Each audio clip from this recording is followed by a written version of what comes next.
Bonjour à tous, on va commencer donc. Donc merci de nous suivre pour ce live qui est le quatrième et qui a priori est le dernier sur le thème de l'escalade, la résurgence du conflit avec l'Azerbaïdjan et l'Arménie. Donc pour ce live, on va aborder un angle un petit peu différent des précédents, évidemment on va un petit peu changer. On va plus se focaliser sur l'aspect qui est vraiment celui de l'Arménie, là où pour d'autres on avait essayé de voir un petit peu plus la géopolitique, la question du Karabakh.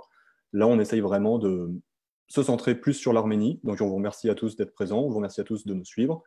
Et pour intervenir aujourd'hui, je suis donc avec Taline Papazian. Donc, bonsoir Taline, merci d'être présente ce soir. Et Merci. donc, toi, tu es docteur en sciences politiques à l'IEP de Paris. Tu as été conseillère politique et stratégique auprès du ministère de la Défense de l'Arménie pendant 2 ans. Et tu es actuellement enseignante à l'université de Aix-Marseille, si je ne me trompe pas. Oui, enfin, plus précisément, je vais commencer à partir de l'année qui démarre en 2020, mais c'est ça. D'accord. Et donc, merci encore d'être là. Et donc, on va commencer tranquillement. Pour revenir un petit peu quand même sur la situation, parce que c'est vrai que tout s'est passé assez vite. On a été un peu dans le cœur du sujet. Est-ce que tu peux déjà nous expliquer ce qui s'est vraiment passé, qui s'est passé concrètement pendant ces 10 jours, et avec le recul qu'on peut avoir maintenant pour mieux comprendre ce qui s'est vraiment passé, voilà. Oui, et puis merci à Charjoum, avant de commencer, un grand merci à Charjoum d'organiser ces événements qui nous permettent de donner des éclairages sur ce qui se passe et de tenir la communauté informée, voilà, des développements. Donc depuis le 12 juillet, qui est la date du début des opérations, on distingue, je dirais jusqu'à présent, 3 phases ou 3 moments, parce que c'est un peu tôt pour tirer des conclusions, mais donc ce qui s'est passé jusqu'à présent, c'est que du 12 au 16 juillet, on a eu les premières opérations militaires.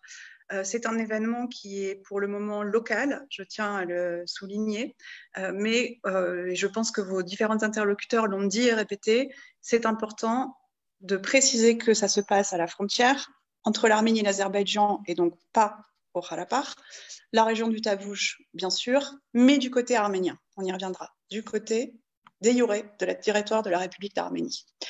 Donc, du 12 au 16 juillet, première phase avec des attaques quasi incessantes, de jour comme de nuit, et les premières opérations des forces spéciales azerbaïdjanaises sur une position qu'on a très récemment appelée Anvar, c'est-à-dire sans peur, la position sans peur, qui se trouve sur un mont qui s'appelle Haradash, qui est une position importante depuis les années 90. Ensuite, il y a eu une petite période de calme relatif du 17 au 21. Et le 21 juillet, donc dernier rebondissement en date jusqu'à ce jour, dans la nuit, vers 22h30, de nouveau les forces spéciales azerbaïdjanaises, qu'on appelle Yashma, ont tenté de reprendre cette position de Anvar et ont été repoussées par les forces armées arméniennes. Côté bilan, les chiffres sont encore très préliminaires et je vous les livre avec les précautions nécessaires. Il y aurait côté arménien 5 morts parmi les forces armées, parmi le personnel des forces armées, pas de morts civiles. Et du côté azerbaïdjanais, d'après les différents comptages, l'Azerbaïdjan n'a pas encore confirmé officiellement, mais d'après les différents comptages, je pense qu'ils doivent avoir quelque chose comme 25 à 27 morts, y compris des officiers très haut gradés de l'armée azerbaïdjanaise. Très bien. Et du coup, tu as commencé à aborder la question, mais pour rentrer plus dans le détail, quelle a été la réaction militaire et aussi la réaction politique du gouvernement arménien? Tu as raison d'évoquer ce point parce que c'est vraiment très important. La réaction militaire, d'abord, a été extrêmement ferme et extrêmement efficace. Et je pense qu'on aurait tort de ne pas le souligner. Les réponses opérationnelles ont été exécutées, j'allais dire, au millimètre près. Évidemment, ça n'exclut pas, on est en période de guerre, donc immédiatement, ce qui se met en marche comme type de communication, c'est une communication de guerre, donc avec un certain pathos qu'on peut observer sur les réseaux sociaux concernant ce qui est déjà en train d'être appelé en Arménie une victoire ou des victoires. On y reviendra, je vous expliquerai peut-être en quoi peuvent consister ces victoires. Mais, et je le souligne aussi, il n'y a pas eu d'outrance négative dans cette rhétorique qu'on peut appeler rhétorique de guerre, mais sans outrance, sans conséquences négatives, aucun discours de haine. Et d'ailleurs, dans la société, les réactions d'eux-mêmes sont restées très calmes, très mesurées. Il y a eu une manifestation qui ne s'est pas d'ailleurs déroulée devant l'ambassade d'Azerbaïdjan, mais devant l'ambassade ukrainienne. Et maintenant, pour répondre sur la partie plus politique, là aussi, les réactions du ministère des Affaires étrangères ont été à la fois très mesurées, dans le sens où Zolat Monasaganian et son équipe derrière n'ont pas cessé d'appeler à revenir à un format négocié, d'exclure l'usage de la violence, mais en même temps, ces réactions étaient extrêmement claires, notamment par rapport au rôle très déstabilisateur de la Turquie dans cette affaire du Talouch. Par rapport aux autres acteurs qui sont impliqués à des degrés différents, là aussi, je voudrais noter une affirmation des intérêts de l'État arménien comme il n'y en avait pas eu depuis des années de manière aussi claire. C'est-à-dire notamment par rapport à la Russie, l'éternel grand frère russe. Il est très clair, la Russie est dans son rôle et l'Arménie est dans son rôle. Il y a eu des controverses plus ou moins bien intentionnées qui tendaient à dire mais pourquoi la Russie n'intervient-elle pas, mais quelle est cette protection dont est censée bénéficier l'Arménie qui ne se met pas en jeu maintenant. Et là-dessus, il est important de rétablir la vérité. L'Arménie n'a absolument pas fait appel à la Russie dans le cas présent, donc il était de toute façon pas envisageable que la Russie intervienne sans un appel extrêmement formel de l'Arménie à ce niveau-là. La Russie agit comme un facteur de dissuasion par rapport aux facteurs turcs, pas par rapport aux facteurs azerbaïdjanais, et c'est bien ce qu'on est en train de voir à l'œuvre en ce moment. D'accord. C'est vrai que c'est assez intéressant. Pour continuer un petit peu d'ailleurs sur cet aspect un peu plus géopolitique, on l'a déjà un petit peu mentionné, mais est-ce que tu aurais quelque chose à apporter, un autre éclairage peut-être, ou un autre élément à propos de la question géopolitique sur ce conflit? Oui, la question géopolitique, c'est la possibilité, s'il y a des développements, que la situation s'embrase. Pour le moment, on n'en est pas là. Comme je disais au début de mon intervention, il s'agit d'un événement ou d'événements au pluriel locaux, mais il y a un facteur qui est très important en arrière-plan, qui sont les relations russo-turques. Les relations russo-turques ne sont pas au beau fixe, c'est le moins qu'on puisse dire. Et il y a plusieurs théâtres au Moyen-Orient, en Syrie, en Libye, sur lesquels les deux partenaires adversaires, ça dépend des moments et ça dépend des sujets, sont parfois à couteau tiré. Le risque, c'est un risque historique pour l'Arménie, c'est pas une nouveauté ce que je veux dire, mais là on le voit très clairement à l'œuvre. Le risque, c'est que la Turquie exporte en fait son différend avec la Russie sur le terrain caucasien et que l'Arménie et l'Azerbaïdjan, parce que l'Arménie ne sera pas seule à payer les frais de cela, mais que les acteurs du Caucase du Sud se retrouvent un peu prisonniers de ce prisme russo-turc. Pour le moment, encore une fois, on n'en est pas là. La Russie n'a pas intérêt à déstabiliser la situation plus qu'elle n'est. Elle a au contraire tout intérêt à maintenir les choses dans un développement extrêmement local. Et il est à souhaiter que cela reste comme ça, parce que, en l'espèce, l'Arménie pourra, je l'espère en tout cas, en tirer un certain nombre de repositionnements dans sa diplomatie qui peuvent être à son avantage, si les choses en restent en tout cas comme elles sont aujourd'hui. D'accord. J'ai une autre question, plus du coup pour revenir sur l'aspect arménien.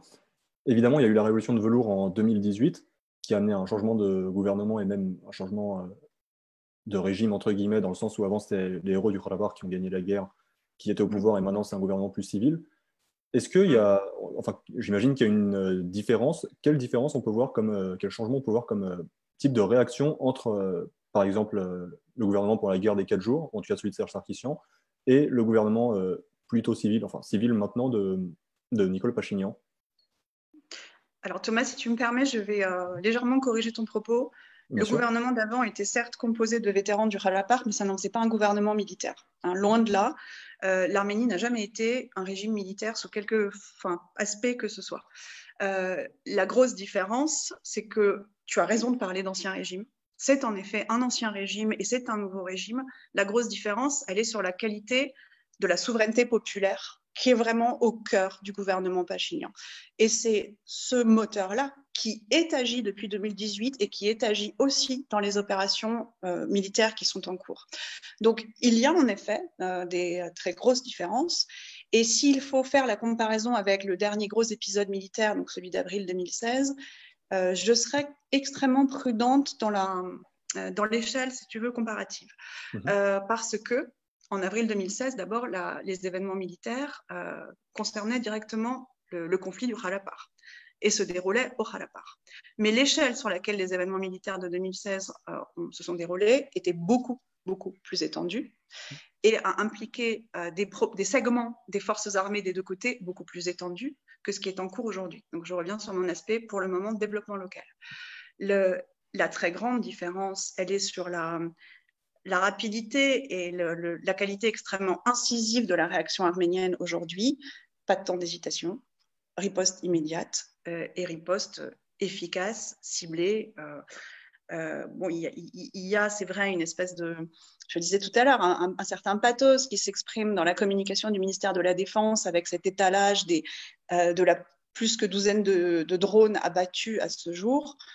J'allais dire, sans vouloir faire de mauvais jeu de mots, c'est de bonne guerre.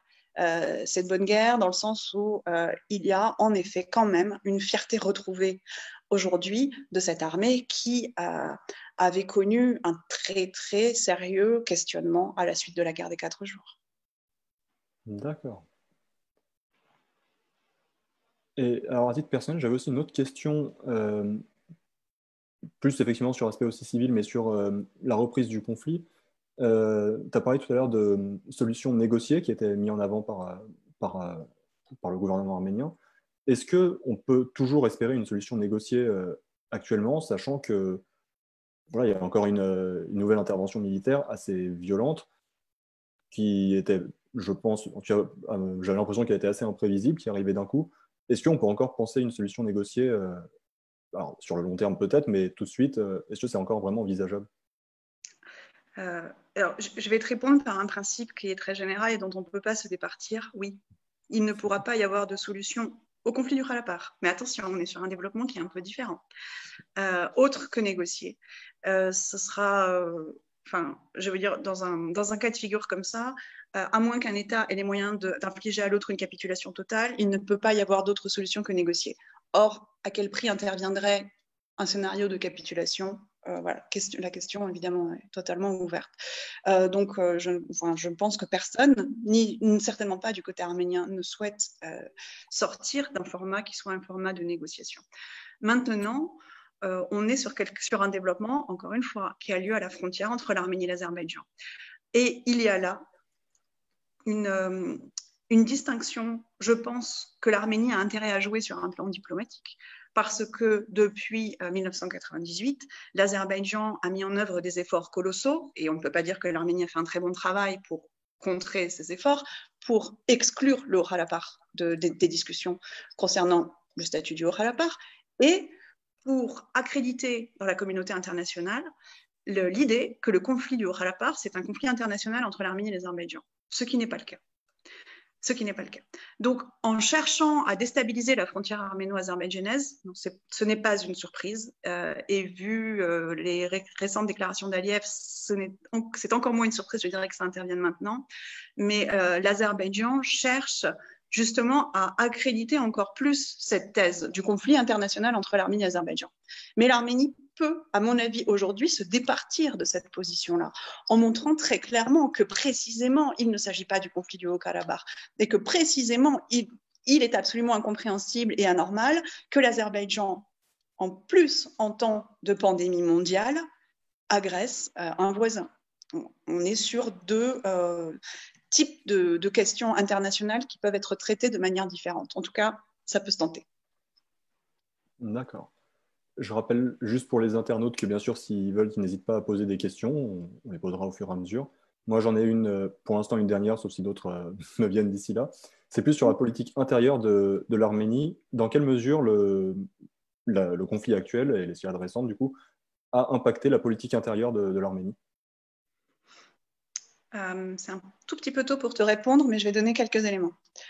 D'abord, j'allais dire de manière assez logique, étant donné qu'on est dans une dynamique plutôt positive par rapport à ces opérations militaires, que l'Arménie parle d'opérations Hartanagadz, qu'elle est dans une position Hartanagadz, c'est-à-dire une position victorieuse qui a enregistré les victoires, assez automatiquement, le niveau de popularité du gouvernement va franchir de nouveaux records. Mais si je dis de nouveaux records, c'est parce qu'il était déjà très haut, y compris en période d'épidémie assez redoutable du Covid-19 en Arménie, et y compris 2 ans après la révolution, avec des réformes qui sont parfois douloureuses, parfois difficiles à faire comprendre à la population. Et en tout état de cause, le gouvernement est en but à des campagnes de désinformation et j'allais dire quasiment de sabotage, à la fois à l'intérieur de l'Arménie et dans certains cercles à l'extérieur de l'Arménie, y compris en diaspora, y compris dans la communauté française, et que donc ceci pouvait donner l'impression, y compris très récemment, que le gouvernement de Nicole Pachinian était devenu peut-être assez discrédité dans la population d'Arménie. Ce n'est pas le cas. Il y a 2 sondages qui sont sortis, un avant le pic de la pandémie et un cette dernière semaine. Les 2 sondages menés par des organismes indépendants, dont des organismes sponsorisés par USAID, montrent des taux d'adhésion aux politiques gouvernementales qui sont à plus de 75%. Et comme je disais il y a quelques minutes, quand on sait qu'on est à 2 ans de l'après-révolution, c'est un soutien qui reste extrêmement fort. Alors, ça n'empêche pas les critiques, et je les appelle de tout mon cœur pourvu qu'elles soient constructives, mais on est donc dans un scénario où la popularité va certainement encore un peu augmenter, quitte à redescendre logiquement juste après, ou pas longtemps après. Voilà. D'accord. D'accord, oui, c'est assez clair. J'avais aussi une autre question plus sur l'aspect militaire, mais alors ça va peut-être être un petit peu brouillon parce que c'est pas du tout un domaine que je maîtrise complètement. Mais on a vu beaucoup de choses sur les destructions de drones de part et d'autre. On est aussi sur un conflit qui est moins, alors déjà qui n'est pas sur le même terrain que celui de la guerre des 4 jours, mais qui est moins important parce que c'est pas une guerre au même sens, mais il y a quand même c'est plus que juste des tirs à la frontière. Est-ce que c'est une forme de conflit qui est un peu nouvelle, ou est-ce que il n'y a rien de particulièrement choquant dans ce qui se passe maintenant? J'avais eu l'impression un petit peu que c'est quelque chose qui avait des nouveautés dans ce type de conflit. Je ne sais pas si c'est moi qui me suis enflammé ou si on voit quelque chose de nouveau. Alors, la nouveauté ne tient pas à l'usage des drones en lui-même, puisqu'ils avaient déjà été assez abondamment utilisés pendant la guerre des 4 jours. Par contre, évidemment, la quantité de matériel mis en œuvre, et y compris certains types d'équipements acquis par les 2 parties dans l'intervalle, voilà, donne une image un peu différente de ce qui est utilisé. Au niveau de l'opérationnel pur, la grande différence par rapport à 2016, c'est la capacité de l'Arménie de couvrir son terrain aérien. J'ai du mal à trouver les mots en français. L'espace aérien, oui. Merci. Donc là-dessus, l'Arménie a fait des très grands progrès en acquérant du matériel, mais pas seulement, aussi en renforçant ses instruments de surveillance. Voilà, par le biais de contrats divers et variés, pas uniquement avec la Russie. Donc il y a des petites nouveautés de cet ordre-là. Je vais arrêter ma réponse ici pour ne pas en dire trop. On a quelques questions du coup du public qui sont arrivées entre-temps. La première, c'est à propos du gouvernement Pachinian. En diaspora, on l'accuse parfois d'autoritarisme, et effectivement, tu as mentionné tout à l'heure. Est-ce que c'est justifié de parler d'autoritarisme pour le gouvernement Pachinian? J'aimerais beaucoup qu'on se rappelle de ce que c'est que l'autoritarisme en regardant ce qui se passe dans les autres régimes qui sont voisins de l'Arménie. Nicole Pachinian a un aspect, on va dire, démagogue, qui peut déplaire. Ce qui donne l'impression sur certains dossiers, par exemple, d'une impréparation ou d'un amateurisme. Peut-être aussi, si les gens ont l'impression que Pachinian est autoritaire, c'est parce qu'il a un problème de ressources humaines, très clair. L'Arménie manque de cadres, et l'Arménie n'a pas été en état de renouveler tous les cadres qu'elle a hérités de l'ancien régime. Donc, sur un certain nombre de sujets, Pachinian certainement manque à la fois d'entourage et peut-être aussi qu'au fur et à mesure de l'exercice du pouvoir, il y a une certaine tendance à un plus d'isolement qu'avant. mais loin de moi, très loin de moi, le fait de taxer ni Pachinian ni ce régime d'autoritarisme.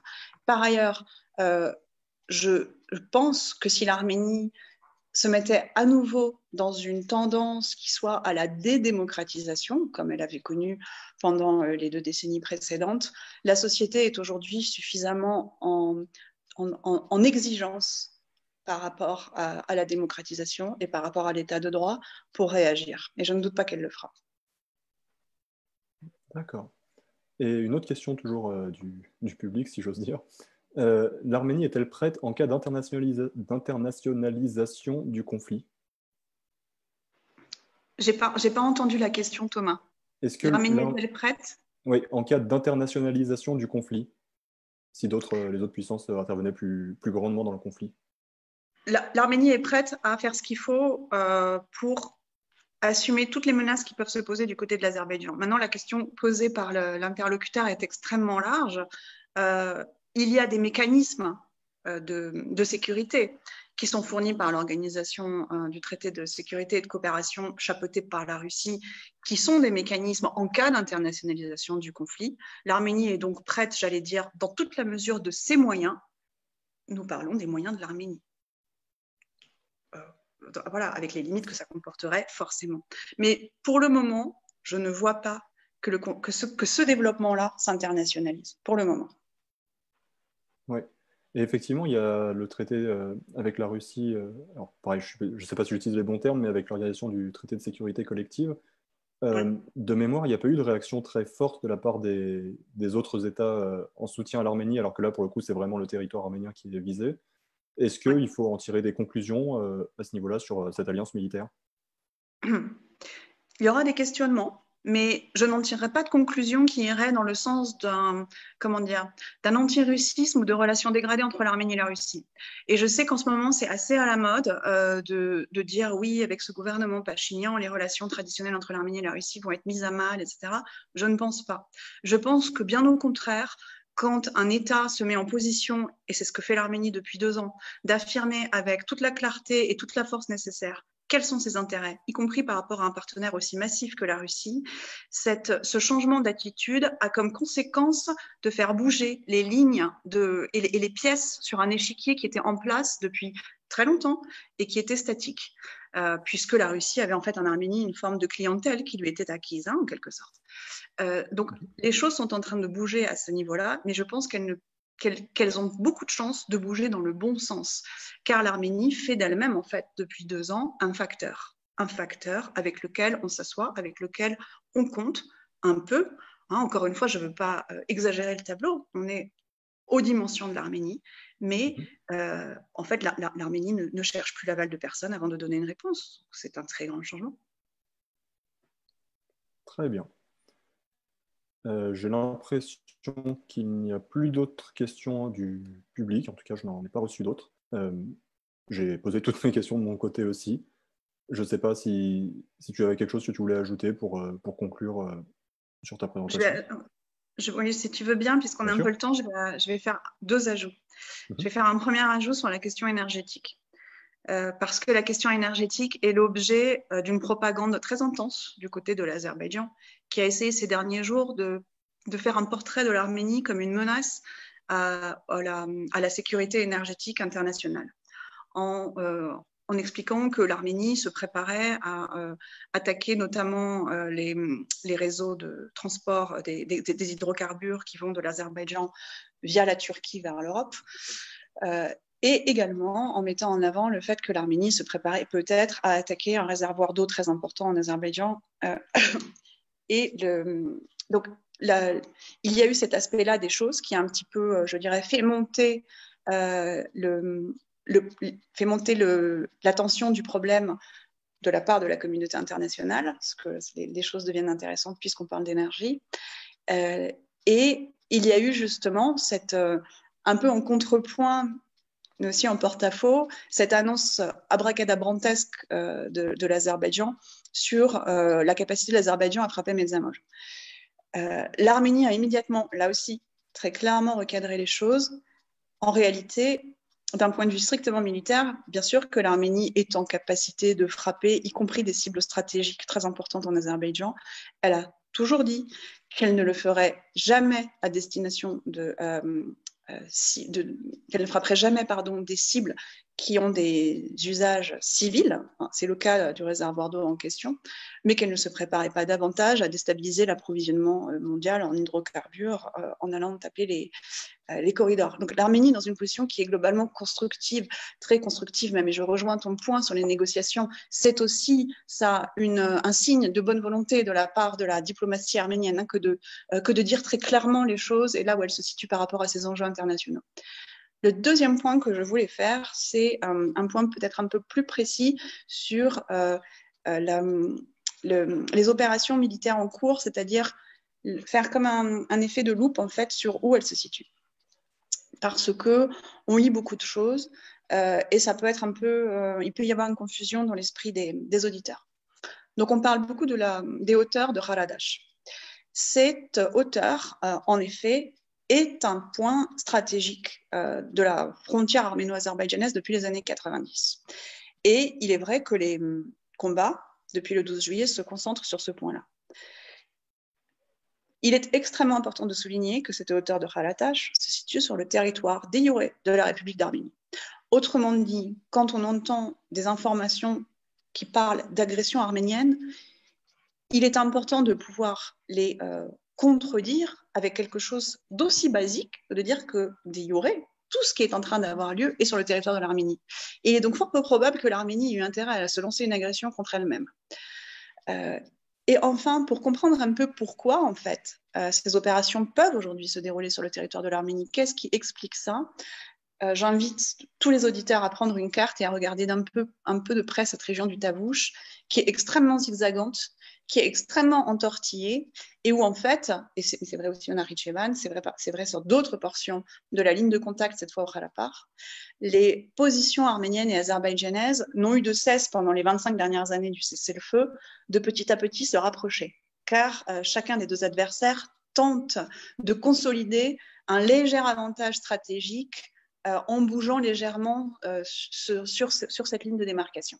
C'est ce qui fait qu'aujourd'hui, on a cette crispation sur la hauteur de Haradash avec, semblerait-il, l'acquisition par l'Arménie de positions relativement plus favorables que précédemment. Très bien. Merci pour ces éléments aussi supplémentaires et plus locaux. C'est vrai qu'on voit tout d'une façon Arménie, Azerbaïdjan et plus géopolitique, mais c'est bien d'avoir un point de vue plus local, surtout que les combats sont quand même très localisés. Oui, ça permet aussi de comprendre que ce n'est pas une surprise. Vous voyez ce que je veux dire? Ça aussi, oui. Voilà. Effectivement, oui. Je n'ai pas reçu d'autres questions, donc on va arrêter le live maintenant, qui a quand même duré une bonne demi-heure, donc c'est un bon temps. On ne va pas prendre toute la soirée de tout le monde, mais on a quand même les bonnes informations qui ont été données. Merci beaucoup, Taline, pour ton temps et pour ton intervention, pour tes explications. Merci à tout le monde d'avoir suivi et merci à Charles d'avoir organisé ça. Et on souhaite une bonne soirée à tous les internautes. Merci de nous avoir suivis. Et évidemment, restez connectés. On va continuer à se mobiliser en soutien au peuple arménien et potentiellement avec d'autres actions par la suite pour manifester notre soutien au peuple arménien et contre la dictature azerbaïdjanaise. Merci Thomas.